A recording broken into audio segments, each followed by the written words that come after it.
positions, and in governments, and in the case of you, Senator, several official positions, I think.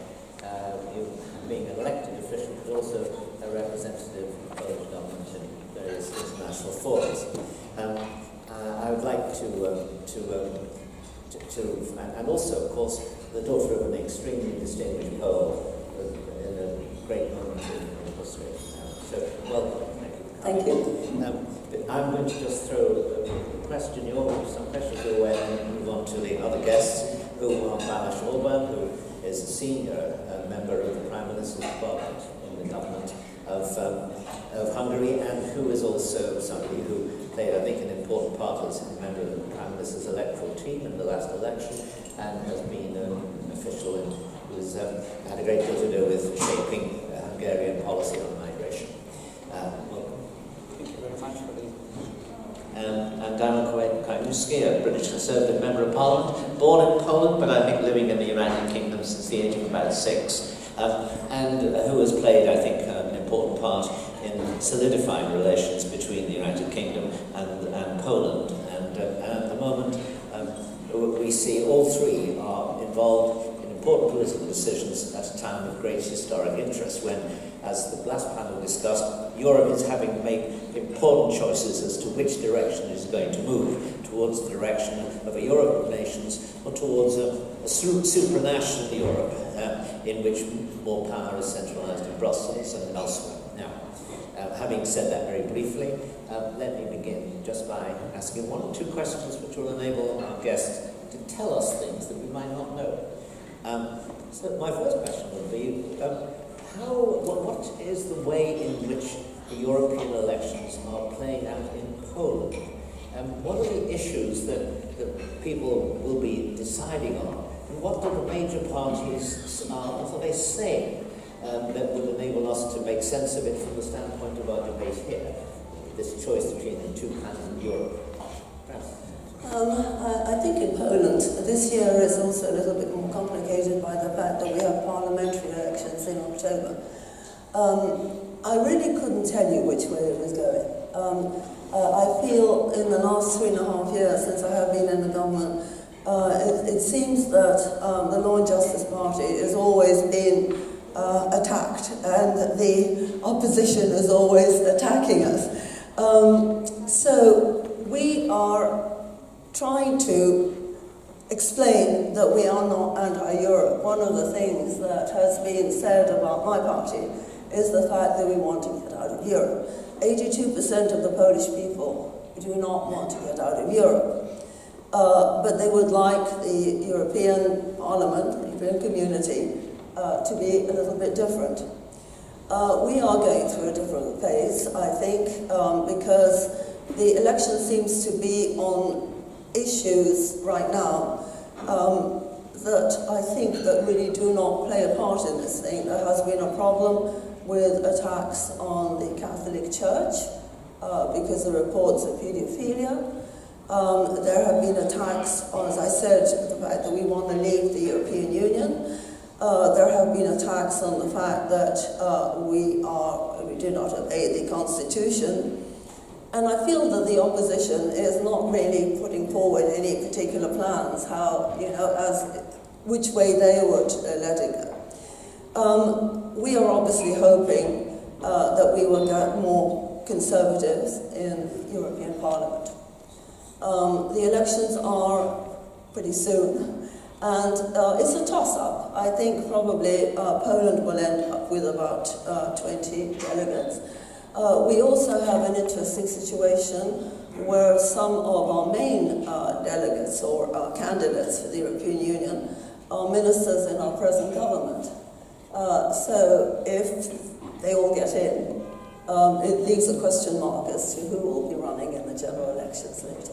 But you would say the government's position, the governing party's position, is that you want a Europe which is somewhat more decentralised. Do you want any return of powers from Brussels to Poland? Are you more or less content with the status quo? And is the opposition pushing you in for example, you have a distinguished Pole, former Prime Minister who now occupies a major role in Europe. Is that a problem for you? Are you finding that there's dispute between his position in the EU and the Polish government's position? Well, I think the problem generally is it seems to be sort of a popular thing now is if you don't like the results, you try to bludgeon people until they change their mind. I think what Poland would like, and I really think unless somebody really appreciates the history of Poland, they don't really understand. I am even more mixed up than your previous panelists because I have 3 nationalities. I was born in the UK, very patriotic parents, and I married an American. But let me put on my Polish hat now. As somebody who really essentially came to Poland to try to work towards rebuilding Poland's pride in itself as a country, which had been destroyed during the communist times. And I think what is happening, the danger I see in Poland, is that on one hand we're saying, okay, you've got to be proud of the fact that you're Polish, and it's working. The young people are much more sort of, I would say, I hate to use the word nationalistic, but then when you get to that point, you're criticised because you're too nationalistic, and then if you're nationalistic, you're accused of being populist or fascist. It is a mix-up. What we want is, we want to be in the European Union, but we want to be able to make our own laws. We don't want to be told what we have to do all the time. We've had a problem on various levels. We've had a huge problem on migration. We had a huge problem on the judicial system. We are now bludgeoned because of the euro. We just want to make our own decisions. But we do not want to be out of Europe. We would like European Union to be a success. For me, it's always an issue here because I'm also British. So I'm looking at what is happening with Brexit, and I'm looking what's happening in Poland. So on one hand, I can say, okay, what do I think is best for Britain? On the other hand, I'm looking, well, if Britain leaves the European Union, it really is not good for the European Union. And therefore, what is the future of the European Union? I could say much more on this subject, and I think probably I would like to say that when I'm on the panel next time. But I think to come to basic is we want to keep our own laws. We want to work together for the European Union to be strong, but we want to keep our own identity. Thank you. Well, I'm going to skip right over to Daniel because he might actually have news from Westminster as to what's going on at the moment. But obviously, in Britain, the question of European Union or not is the primary question. What kind of Europe then follows on from that? How do you think that those two questions are going to be resolved in the next 2 weeks and beyond? Well, just to correct one thing that my esteemed friend and Senator Anders said, if Britain leaves the European Union, it will never be if, it is when.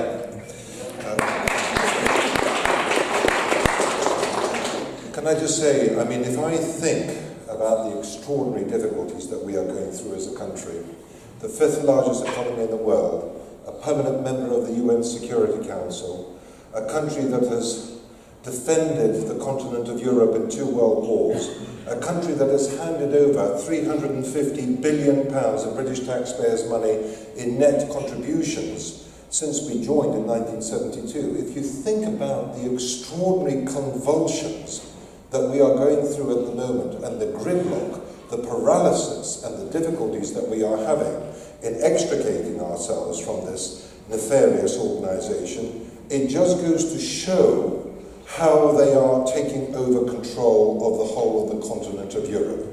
And this thing about the Poles, and I was born in Poland and I will always fight for Anglo-Polish relations, but this thing that the Hungarians and the Poles and others think, well, you know, we're just going to carry on negotiating, we're going to carry on working with them to try to prevent them from being excessive and interfering in our country. It's for the birds. It's not going to happen. We've tried that.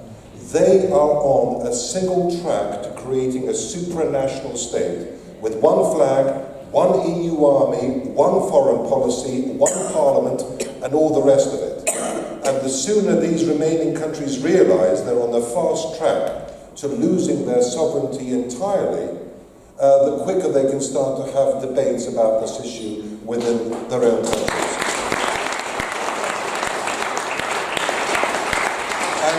And what they have done is very simple. They have managed to convince enough people in each country. They've managed to, I think I wrote down the word which I wanted to, it was quite a strong evocative word. They've indoctrinated. I don't use that word lightly. They have indoctrinated sufficient numbers of people in each sovereign nation state who are acting in the interest of the European Union rather than the national sovereign state. That's where we've got to. And that's why when we have a referendum in this country, when 17.4 million people voted to withdraw, to leave, we still haven't left, because the minority that have affinity and loyalty to the European Union rather than the United Kingdom are still trying to prevent us from leaving. And that is a very, very dangerous situation that we find ourselves in. And we can't fold. Whether it's Denmark, whether it's Ireland, or whether it's France, each country that has had the temerity to take on the European Union, the people of that country have been told they've made a mistake, and they need to go back and vote again. Now there are calls for another referendum in this country over my dead, cold, listless body.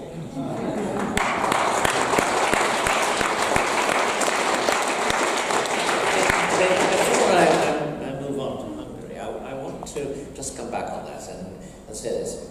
Our topic here is nationalism. Now, obviously, if you have the European Union attacking nationalism, some extreme statements have been made by Commissioner Margaret Wallström, for example, suggesting that nationalism would lead inevitably to war and worse. And on the one hand, but at the same time, as you just pointed out, the EU is developing its own citizenship, its own flag, its own anthem. It seems to be moving to adopt all of the attributes of nationhood. Yes. So my question is, in what sense is that not nationalism? And if it is nationalism, it's a rival nationalism. Is it a more, in a sense, how can the local nationalisms or the domesticated nationalisms, the nationalisms which no longer threaten? I think that's true. Nobody feels threatened by British nationalism or French nationalism. How are those nationalisms and those nation states to cope with what would be a very interesting and important new historical fact? Well, I will answer that question, but first of all, I'd like to say something about Poland and the esteemed senator representing the country of my birth. I'm the first Polish-born British member of Parliament, so Anglo-Polish relations are very important for me. But my life's goal, and I hope many of you in this audience, I hope your goal will be the same. But once we've pulled out of the European Union, once we thrive outside of the European Union, once our economy grows faster than the rest of the Eurozone, and once the peoples of Europe start to see what life is like after leaving the European Union, how good it is, I very much hope we will be able to convince other countries to join us. At the moment, it's very difficult to envisage that. To be the first to do anything is always the most difficult. But we want to give Poland is interested in two things, defence and trade. And my life's goal is to show them that we can give them the two things they're interested in, defence and trade, defence through NATO, an organisation that hasn't lost a square inch of territory since its inception 70 years ago, and something that we have to work with the Poles very closely hand in glove to ensure that we maintain NATO, anchored in America's supreme power, rather than this EU army, Dad's army type thing, which they want to create, which at best will replicate NATO and at worst will usurp the supremacy of NATO. That we can give them defence and trade without forcing them into a political and currency union with us. Now, can you imagine how wonderful it is to defend one another and trade with one another without forcing the people into a political and currency union with us? That is the alternative that we're going to give. And to answer your question directly, sir, of course it's a nationalism which is very, very dangerous. They are creating an alternative nationalism, a pan-European nationalism. See, the people who attack me most on Twitter are people who don't have the British flag on their Twitter accounts or the English flag. It's the European flag. They have an affinity to the European flag, not the British flag, British citizens, but they have an affinity to the European Union flag. And what they're creating is a nationalism without any democratic checks. Nationalism is good as long as it is held to account by Parliament, by a sovereign Parliament, and by elections. What control do these people have who remain in the European Union over Monsieur Barnier, Monsieur Juncker, or Mr. Tusk? None whatsoever. What control do they have over the central bank? None whatsoever. When I go back to my constituency every week. They knew who I am, partly because I'm a giant at 6'9". They recognise me, but they hold me to account. Not just in my office. They stop me in the supermarket. They stop me in the shops, in the swimming pool. They can get at you. They can throw you out. They can hold you to account. I say to my constituents, I'll give you £100 if you can name me any of the members of the European Parliament that represent you. Haven't lost a penny in 14 years. Why? Because nobody knows who they are. When you have a parliament that represents 500 or 600 million people, think how big the constituencies have to be. In our case, it's the West Midlands with 6 million people. None of the MEPs live in my community of Shropshire. None of them have offices there. None of them come there. None of them do surgeries there. And by the way, they work in another country. How is that making them directly accountable to you? How does that give you the opportunity to hold them to account? No, the nationalism that these people are creating is one of the most dangerous, untransparent, undemocratic imaginable, and it's going to be a very, very dangerous entity.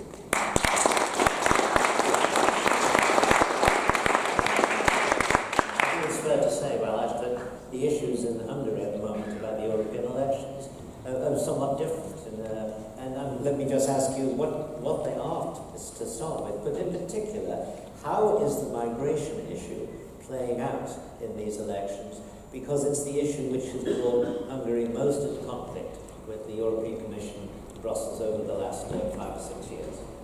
So good afternoon once again, ladies and gentlemen. Thank you very much for the invitation. For you, especially John, you have a very famous first law, which is saying that all the organizations that are not actually right-wing will over time become left-wing. That's John O'Sullivan's first law. So I think I would recommend John O'Sullivan's second law, which is saying that all organizations that want to talk about nation states and the virtue of nationalism should invite somebody from Hungary with a family name Orbán.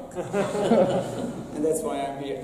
So, but it's part of the joke. I think we in Hungary, we're talking about European issues. We in the campaign talking about the future of the European Union. And we conservatives think that it do make sense to talk about not only the present and the future, but talk about the past. Because if you understand the past, then you will understand present time and the future as well. And what comes from the history of the European Union and the European cooperation and integration process, I think we have to make it clear that in the 15th and 16th, the so-called founding fathers of the European Union, they couldn't agree on a final goal of the European cooperation. One group of the people thought that, as Mr. Hazon is writing down very precisely, that the disasters of the 20th century are coming from the nationalist idea. So the final goal of the European cooperation is to overtake the idea of nationalism and create a supranational European state. Schuman, Monnet, De Gasperi, they all have a building in Brussels right now. But there are another group of people who from the very first moment, or at least the second moment, was saying that it's ridiculous. The disasters of the 20th century are not coming from a nationalist idea. They are coming from imperialist ideas like Nazism, communism, fascism. So the final goal of the European cooperation is to build mutual trust between the nation states and bring prosperity, economic prosperity. And it was quite a successful project because all the founding fathers knew that although they can have a clear-cut opinion which direction they should turn, but they don't have the right to decide which direction to take. Only the European people have the right to decide which direction or which pattern, which direction to take or which pattern to follow. And this idea was backed by the idea of Christian democracy. I'm not talking about Catholic universalism, but I'm talking about the Christian idea of subsidiarity, which is the key pillar of the successful European cooperation. But what happened after 2004, and the migration question is a very important and a very visible sign of that wrongdoing. The European institutions are not keeping anymore the framework which was produced, which was created for them through the treaties, so through the legal documents. The European Commission is not anymore a neutral institution, it's a political commission in the Central Eastern European region. Saying that you are a political commission, that sounds horrible. This expression was used by the Soviets.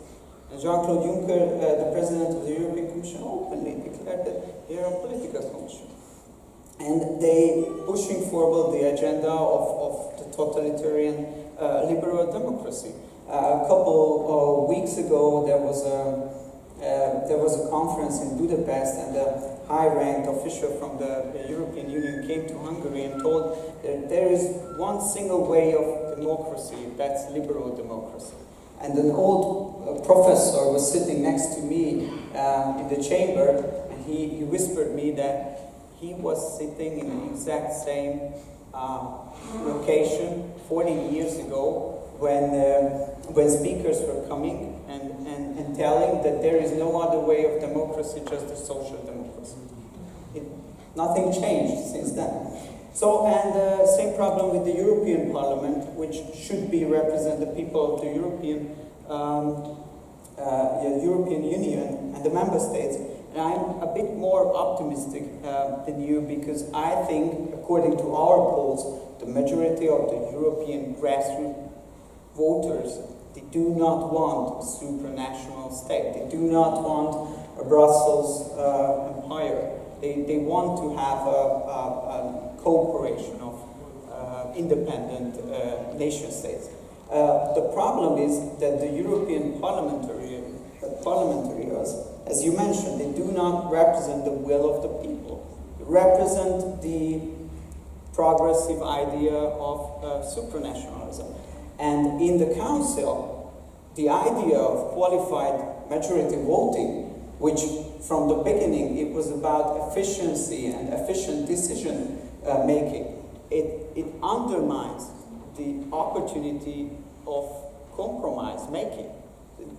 Compromise making is not any more important. So they do not deal with it anymore, even in the Council. And this whole structure, this whole system is backed by the European Court of Justice, which 90%, over 90% of the cases supports the idea of the Commission against the member states. Over 90% of the cases won by the Commission against the member states. That's not a fair trial at all. So what happened because of that? The migrants are in, the Brits are out, we are getting weaker and weaker, and the whole story goes in a direction of a disaster. So what should we do? We should, I think, regain control and force back institutions in the legal framework. I would like to bring up one thing, which nobody else has brought up yet. We haven't discussed it at all. Because we're all talking about this European Union as if it's this one body, right? Think about it. The same rules do not apply to everybody. We have Germany, who let in all the migrants without consulting its neighbours. We have Germany and Russia with Nord Stream 2 presenting a threat to Poland and Ukraine, having divided up Europe in half. We have Germany now, who, as opposed to raising its 2% contribution to NATO, has now decided that it's going to go below the 1.3 that they have. They have cancelled unilaterally contracts with Saudi Arabia, which presents a problem from the French and the Germans. We are bludgeoned in Poland all the time on anti-Semitism. I am so sick to death of this. When you see what is happening in France, and nobody really talks about that very much. Nobody talks about anti-Semitism anymore. The same rules don't apply everywhere. So I often attend conferences when we talk about transatlantic issues, cooperation. And I said at one of them, I am more concerned about European cooperation than I am transatlantic cooperation. So I think this is a multifaceted problem. I don't think it's just a question of Europe telling us what to do, because Europe itself, the European community, the European Union, is unable to make its own decisions. They force things without really having chosen a deliberate unilateral path. I think you probably agree. Just one last sentence, but there is one ancient knowledge. We should not agree in every issue, but we should understand in which issues we can and should cooperate, and in which issues we cannot and shouldn't cooperate. And that's the key pillar of the successful European cooperation. Thank you. I'd just like to add one thing that we have in the United Kingdom, which our friends in Poland and Hungary don't have, is we have 47 years of experience of this organisation. We joined the European Economic Community on the day I was born, the 24th of January 1972. And what we've seen from 1972, from the EEC to then the European Community, to then the EC, to now the EU, is a systematic, methodical, very carefully crafted move towards taking more power away from the sovereign nation parliament and secreting it into Brussels. And don't think that we've just pulled out of the European Union on the whim. Mr. Kawczynski, the Prezes of Poland, came to see us in 2003 in Parliament, and he said, "You're the most successful Conservative party, you're the most successful right-of-centre party in Western Europe. We want you to take a lead in challenging the federalism of this project."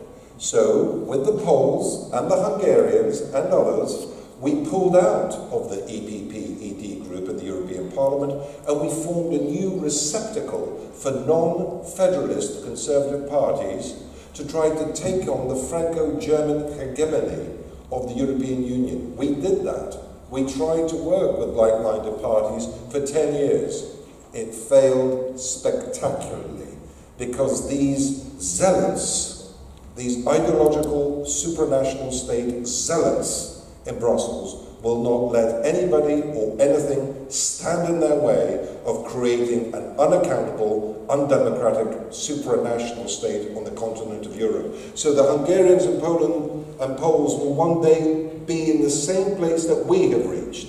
And I have every confidence that either in our lifetimes or our children's lifetimes, they too will have left the European Union. Just one sentence. Probably we don't have historical experience from the past of the European cooperation, but both countries, we have the historical experience in connection with fighting against imperialism and rebellion. So we are quite successful on that. Yes, let me just say that obviously this is a divide between the Brits on the one hand and conservative parties in Europe on the other, because I think it's fair to say the word Eurosceptic in Hungary does not mean someone who wants to leave the European Union, but someone who wants to reform the European Union. You want to do the same thing. But of course, you may also, we only have 59 seconds yet, so I quite agree with what you were saying about not all countries have to obey the same rules at the moment. You have to move in the direction where they do. But Thucydides would have told you, if you remember the answer the Athenians gave to the Melians, in this world, justice is a concept between equals. In this world, the strong do what they will, and the weak suffer what they must. Institutions like the EU are supposed to eradicate that kind of situation, move to a genuine equality, not only between citizens but between states. But we're a very long way from that, and if you don't succeed in doing that, you are going to find yourself in some very uncomfortable positions. That's my editorial judgment at the end of this. Don't say you'll necessarily come to the same conclusion as Daniel, but you certainly, if you win these elections, as you are fairly confident that the forces of what I would call national populism, perhaps, or Christian nationalism, or traditionalism, when they're going to have a real battle on their hands with an institution which, with all its virtues, and it does have considerable virtues, with all its virtues, is used to moving in a particular direction, and it will require some very bold leadership to get the tanker to turn around. And so I can't ask you to comment on that and to say what that bold leadership is, because we've just come to the end of this session. But on the other hand, there's a brief break where you can actually have some tea or coffee now with everybody, so you can put to my three panelists these questions, and I look forward to seeing you again in about 15 minutes. Thank you.